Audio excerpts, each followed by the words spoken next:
A long, long time ago, I read a book like this. It was called Holes, but the first one was Bliss. It was called The Island of the Blue Dolphins, but the only book I could find was Holes, so let's not say any buts. Hello everyone, my name's Stonesy Boy, and welcome to Reading with Stonesy, Education Edition. Now, if you're confused why I say Education Edition, this is because Holes is a book read in the American school system and has the most audiobooks. Now, the interesting thing about saying this is the Education Edition is this is technically an educational book. And I have the exact copy you see right there, made by Louis Sachar, whatever. But yeah, this is the first educational book in our line of books. And I don't remember what this teaches, but all I learned from it was margarine jars are delicious. Because that's what the teacher gave us after done reading. So if you're listening to this as an audiobook, tell your teacher to get the jars that are shown here. I'm still gone on my vacation, but after looking at the numbers, I need to start a new book. And I want to finish one before I'm back into the school system, so I decided Holes, because it's a short story, at least as short as our pages go. It does run by a chapter system and smells exactly like I thought it would. Oh my goodness, this smell reminds me of my school. Yes, I sniff books. Anyways, we're going to try our best to do pages 1 to 20. But hey, there's probably going to be a problem with that. So let me check real quick. What's page 20? Oh, perfect. Page 1 through 20. It's actually 3 to 20, but whatever. So yeah, without further ado, let's read this really, really small book. And let's begin with chapter 1. There is no lake at Camp Green Lake. There was once a very large lake here, the largest lake in Texas. That was over 100 years ago. And now there was just a dry, flat wasteland. There used to be a grown of Green Lake as well. The town shriveled and died up along with the lake and the people who lived there. During the summer and the daytime, temperature hovers around 95 degrees in the shade. If you can find any shade. There's not much shade in a big dry lake. The only trees are 2 old oaks in the eastern edge of the lake. A hammock is stretched between the 2 trees and a log cabin against behind that. The campers are forbidden to lie in the hammock. It belongs to the warden. The warden owns the shade. Out on the lake, rattlesnakes and scorpions find shade under rocks and holes dug by the campers. There was a good rule to remember about rattlesnakes and scorpions. If you don't bother them, they won't bother you, usually. Getting bitten by a scorpion or even a rattlesnake is not the worst thing that can happen to you. You won't die, usually. Sometimes a camper will try to be bitten by a scorpion or even a small rattlesnake. Then he will get to spend a day or 2 recovering in his tent, instead of having to dig a hole out on the lake. But you don't want to be bitten by a yellow spotted lizard. That's the worst thing that can happen to you. You will die a slow and painful death, always. If you get bitten by a yellow spotted lizard, you might as well go into the shade of the oak trees and lie in the hammock. There's nothing anyone can do to you anymore. The reader can probably asking, why does...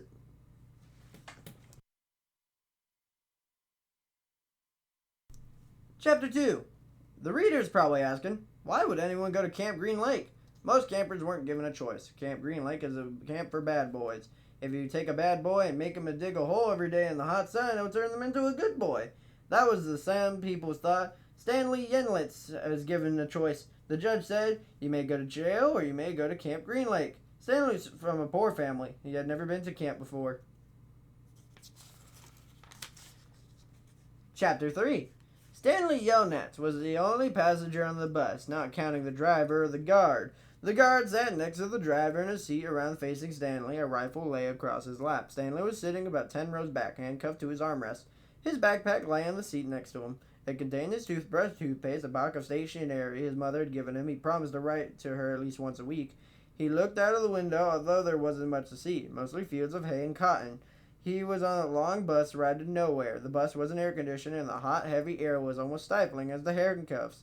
Stanley and his parents had tried to pretend that he was just going away to camp for a while, just like rich kids do. When Stanley was younger, he used to play with stuffed animals and pretend animals were at camp.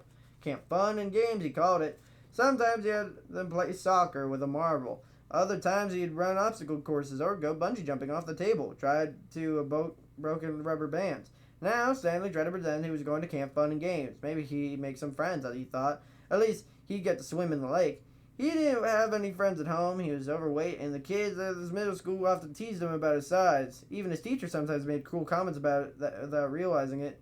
On his last day of school, his math teacher, Mrs. Bell, taught ratios. As an example, he chose the heaviest kid in the class and the lightest kid in the class, and made them weigh themselves. Stanley weighed 3 times as much as the other boy. Mrs. Bell wrote the ratio on the board, 3 to 1, unaware of how much embarrassment she had caused both of them.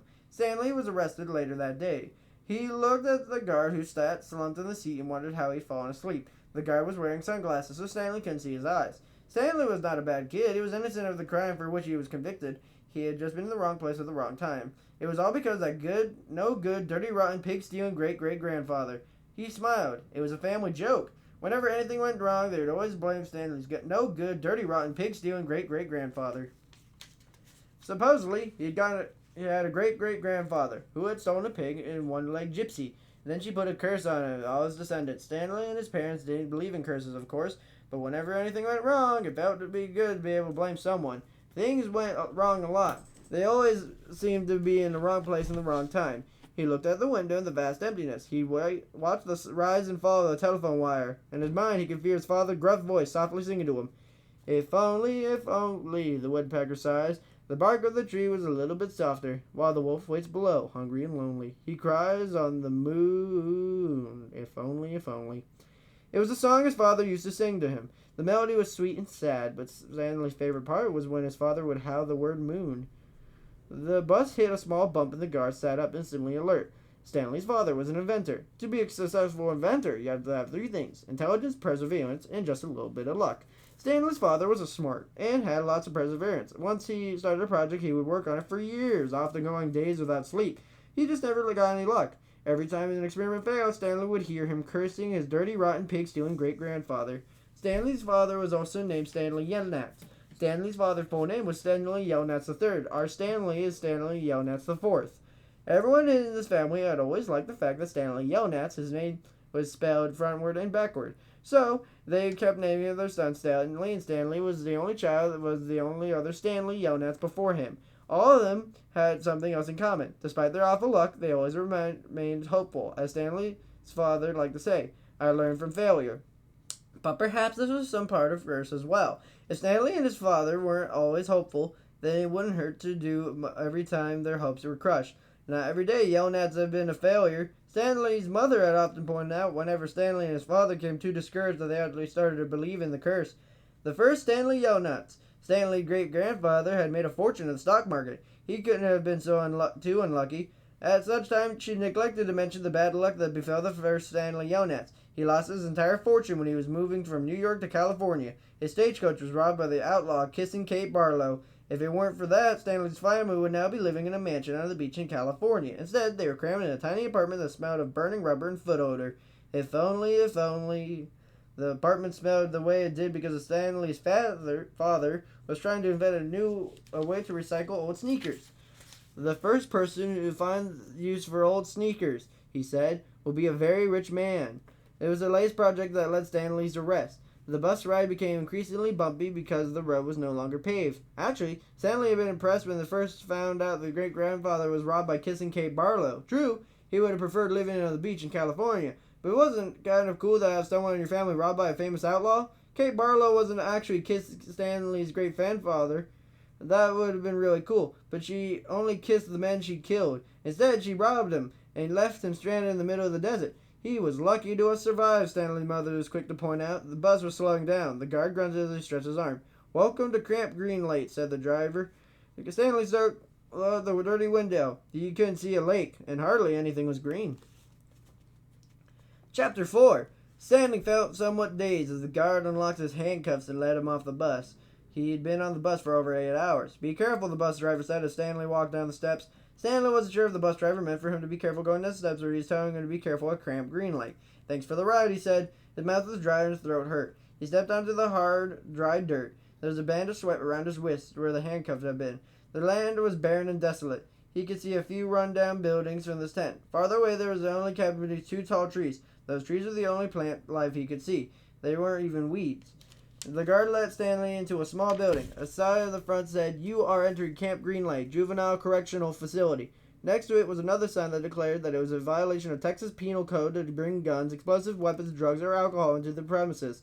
As Stanley read the sign, he could only help but think, well, duh. The guard led Stanley into the building, where he felt someone welcome relief of air conditioning.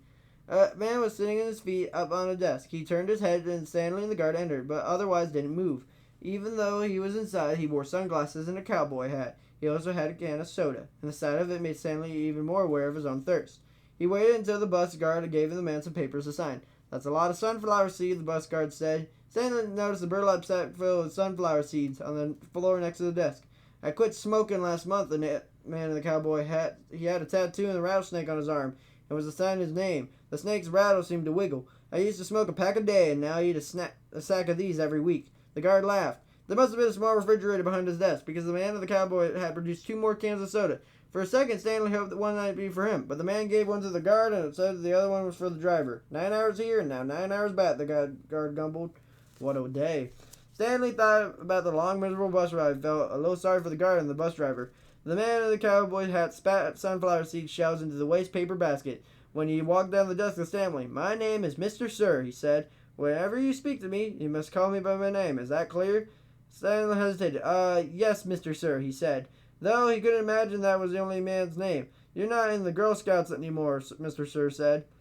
Stanley had to remove his clothes in front of Mr. Sir, who made sure he wasn't hiding anything. He was given 2 sets of clothes and a towel. Each set consisted of a long-sleeve orange jumpsuit, an orange t-shirt, and yellow socks.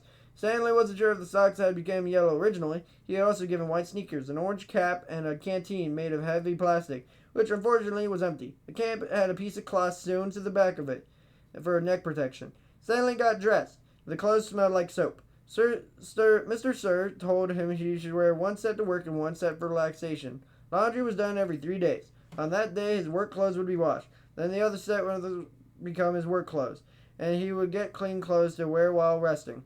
You are to dig 1 hole each day, including Saturdays and Sundays. Each hole must be 5 feet deep, 5 across in every direction. Your shovel must be measuring stick. Breakfast is served at 4:30. Stanley must have looked surprised, because Mr. Sir went on to explain that he started early to avoid the hottest part of the day. "No one is going to babysit you," he added. "The longer it takes you to dig, the longer you'll be out in the sun. If you dug up anything interesting, you are to report it to me or any other counselor. When you finish, the rest of the day is yours."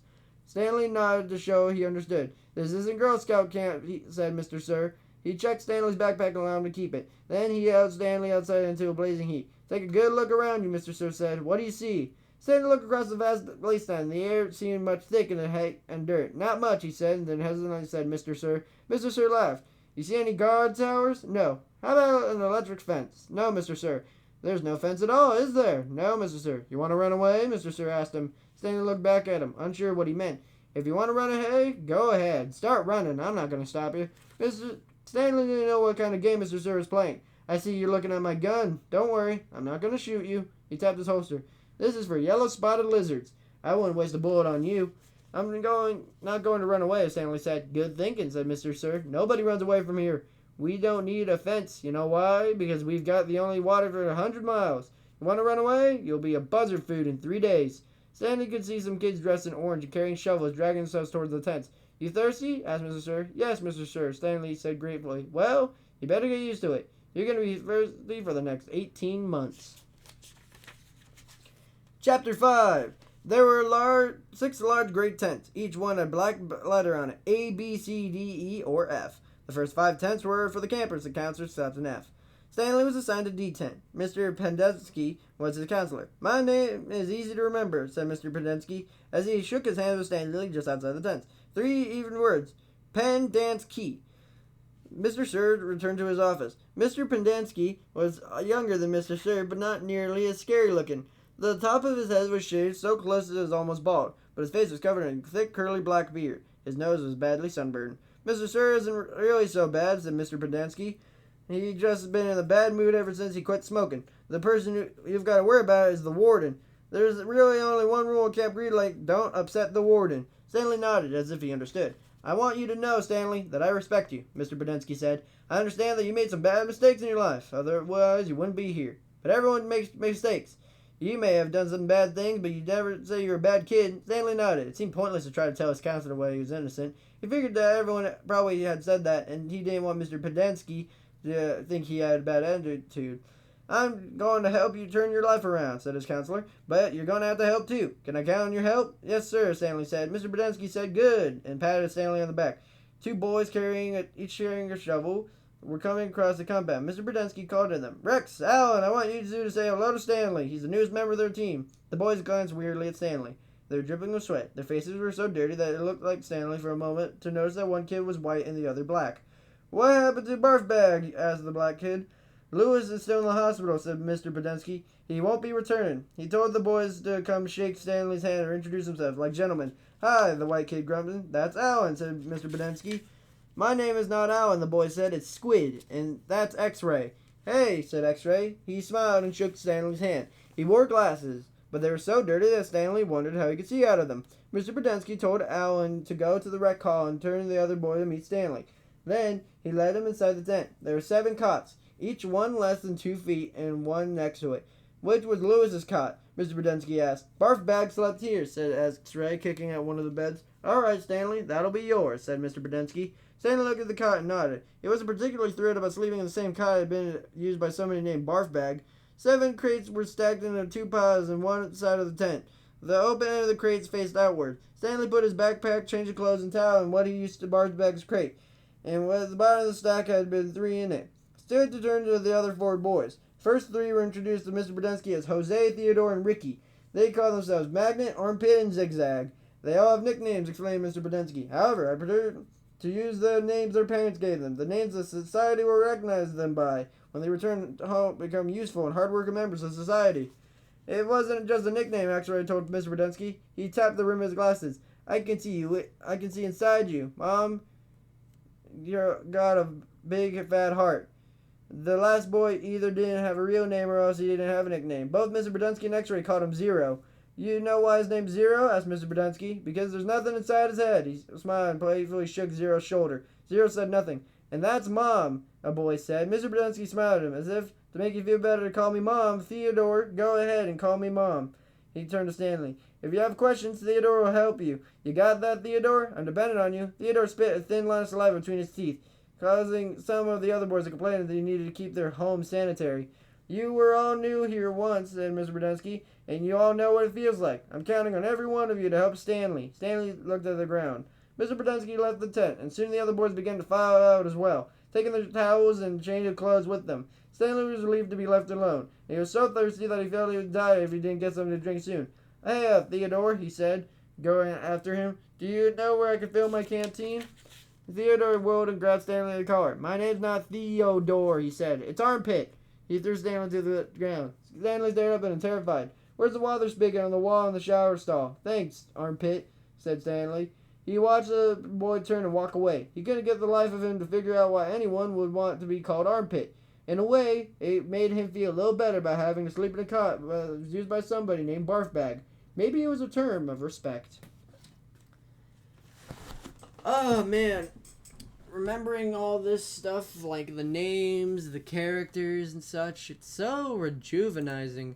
And honestly, this is such a short read, actually, that we are already 1/10 of the way done. That's not even a joke. Because this book is only 233 pages. Okay, well, 1/12. Whatever, this is still a pretty short book. So we can finish this in 12 days. Which I'll do when I'm back. But yeah, I hope you guys have a super fantastic, wonderful day. People like beef fishing. Make sure to like, comment, and subscribe. And I hope wherever you are right now, you're doing good. Bye-bye.